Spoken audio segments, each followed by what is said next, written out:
Political philosophy of Laski fifth part है, पांचवा हिस्सा है। राजनैतिक दर्शन, लास्की का राजनैतिक दर्शन। In the womb of old social system a new society is struggling to take birth and the structure of old social system is becoming its obstacle. Laski साहब जो है लोकतांत्रिक समाजवाद को मानते थे, लोकतांत्रिक समाजवाद को मानते थे। अब समाजवाद जो है ये मार्क्सवादी विचारधारा से आ रहा है और मार्क्स का जो दर्शन है वो क्रांतिकारी दर्शन है। तो जो क्रांतिकारी लोग हैं कुछ इसी तरह से सोचते हैं कि in the womb of old social system a new society is struggling to take birth and the structure of old social system is becoming its obstacle. यानी पुरातन समाज के गर्भ में एक नया समाज जन्म लेने के लिए संघर्ष कर रहा है। पुरातन समाज के गर्भ में एक नया समाज जन्म लेने के लिए संघर्ष कर रहा है और पुराने समाज का ढांचा उसे अड़चन डाल रहा है और पुराने समाज का ढांचा उसे अड़चन डाल रहा है। जैसे हम अपने भारत देश के अंदर देखते हैं उदाहरण के तौर पर, तो यहाँ जो पुरातन जो व्यवस्था है वो जो है वर्ण और जाति की व्यवस्था है। वर्ण जाति की व्यवस्था ऊंच नीच पर आधारित है और भारत का संविधान जो 1950 से हमारे देश में लागू हुआ है, जो जिसे बाबा साहब अम्बेडकर ने लिखा है, तो उसमें समता, स्वतंत्रता, बंधुत्व और न्याय पर आधारित समाज रचना की बात की गई है। तो जाहिर है कि ये जो समता, स्वतंत्रता, बंधुत्व और न्याय है, इसका जो है पुरातन समाज से एक तरह से विरोध है। यानी जो नई समाज रचना हम करने जा रहे हैं ये वर्ण जाति को खत्म करके ही बनेगी, वर्ण जाति को ही खत्म करके ही बनेगी। तो ये सारी दुनिया में ऐसा देखा जाता है। तो वही लास्की साहब कह रहे हैं कि पुरातन समाज के गर्भ में एक नया समाज जन्म लेने के लिए संघर्ष कर रहा है और पुराने समाज का ढांचा उसे अड़चन डाल रहा है। यानी समता, स्वतंत्रता, बंधुत्व और न्याय के रास्ते में वर्ण और जाति का जो समाज है हमारे भारत देश में, ये अड़चन डाल रहा है।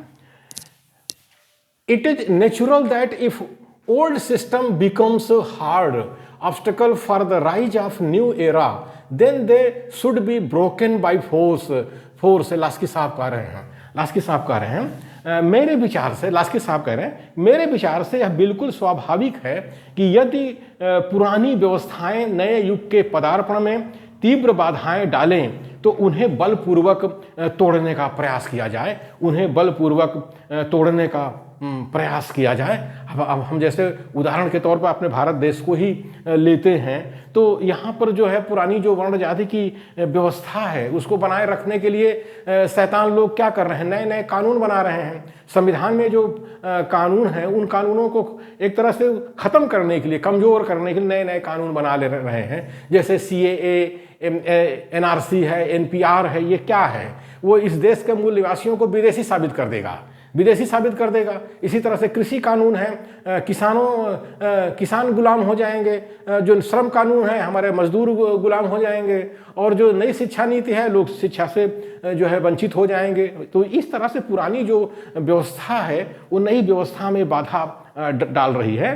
तो अब चूंकि ये हमारे जो लास्की साहब हैं ये समाजवादी हैं और समाजवादी लोग थोड़ा सा क्रांतिकारी तो होते ही हैं। जो क्रांतिकारी होते हैं तो इसीलिए बलपूर्वक वो कह रहे हैं कि मेरे विचार से यह बिल्कुल स्वाभाविक है कि यदि पुरानी व्यवस्थाएं नए युग के पदार्पण में तीव्र बाधाएं डालें तो उन्हें बलपूर्वक तोड़ने का प्रयास किया जाए। ये लास्की साहब कह रहे हैं। The history of political science proves that state always becomes dictatorial of victorious economic classes, राजनीतिक समाजों का इतिहास यह सिद्ध करता है कि राज्य सदा विजयी वर्गों का अधिनायक तंत्र रहा है। अब जैसे हम भारत देश के अंदर देखते हैं आज 2021 में ये जो शैतानी ताकतें हैं, फांसीवादी ताकतें हैं और नाजीवादी ताकतें हैं सत्ता में पहुंच गई हैं, शैतान पेशवा सत्ता में पहुंच गया है। तो वो क्या कर रहा है? वो जो है समाजवादी जो व्यवस्था थोड़ी सी भारत के अंदर आई थी संविधान लागू होने के बाद, तो वो उसको ख़त्म कर रहा है, उसको पूंजीवाद की तरफ ले जा रहा है, यानी सारे पब्लिक सेक्टर को बेच रहा है। अब पब्लिक सेक्टर के बिक जाने से क्या होगा? भारत का जो मूल निवासी बहुजन जो 90% इस देश के अंदर है, वो गुलामी की ज़िंदगी जिएगा, उसका शोषण होगा, वो गुलामी की ज़िंदगी जिएगा। तो वही कहा गया है कि राजनीतिक समाजों का इतिहास यह सिद्ध करता है कि राज्य सदा विजयी वर्गों का अधिनायक तंत्र रहा है, विजयी वर्गों का अधिनायक तंत्र रहा है। कितनी जोर जबरदस्ती से निजीकरण हमारे भारत देश के अंदर किया जा रहा है, ये हम अपने भारत देश में देख सकते हैं, हमारे मोदी जी कर रहे हैं। The answer to this new sect cannot be to suppress its followers.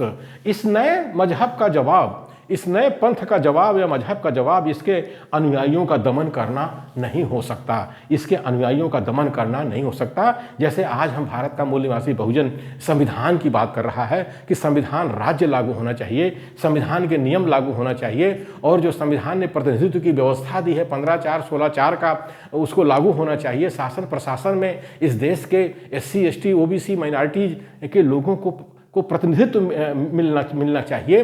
तो वही कहा जा रहा है कि इस नए मजहब का जवाब इसके अनुयायियों का दमन करना नहीं हो सकता है।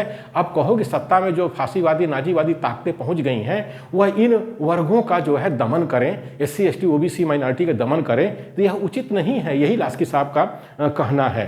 Right answer to this lies in the evidence that these sects which are outside to this, they must put up such an alternative before the masses which can attract them and assure them for a golden future.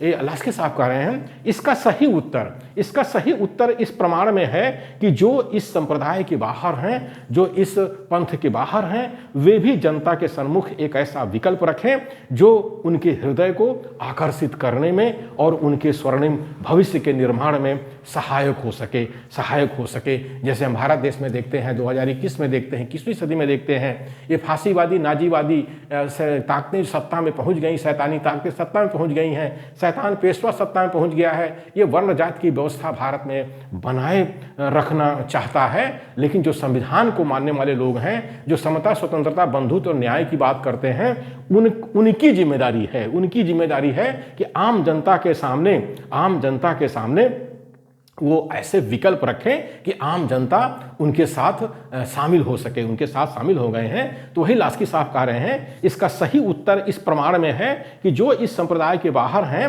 वे भी जनता के सम्मुख एक ऐसा विकल्प रखें जो उनके हृदय को आकर्षित करने में और उनके स्वर्णिम भविष्य के निर्माण में सहायक हो सकें। ये जो संविधान को मानने वाले लोग हैं, संविधानवादी लोग हैं, उनको चाहिए कि ऐसा विकल्प आम जनता के सामने रखो कि उनका हृदय संविधान के प्रति आकर्षित हो और उनको लगे कि उनका भविष्य स्वर्णिम होगा। ये बहुत बड़ी जिम्मेदारी है। लेकिन हमारे मूल निवासी बहुजन के बीच में जो सुप्रीमो नेता आए हैं वो जो है बहुत नालायक हैं, गंदे हैं, जानवर हैं। वो जो है शैतानी ताकतों का मुकाबला करने में अक्षम है। इसलिए इस मूल निवासी बहुजन को चाहिए सुप्रीमो नेताओं को